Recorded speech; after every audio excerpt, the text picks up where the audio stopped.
زینت عرش معلا یا صاحب الزمان، اسم آرامش دلها یا صاحب الزمان، نوکر حلقه به گوشم از ازل الی الابد، ذکر اعجاز مسیحا یا صاحب الزمان، تکیه گاه دلم عزیزتر از مادرم، برشکستم بگیر تو زیر بال و پرم، مثل جدت حسن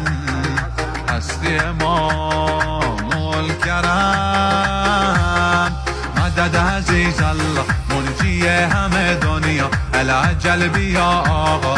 مهدی مهدی، معنی هر آیه رو سرم داری سایه، ایوانی مشایه، مهدی مهدی.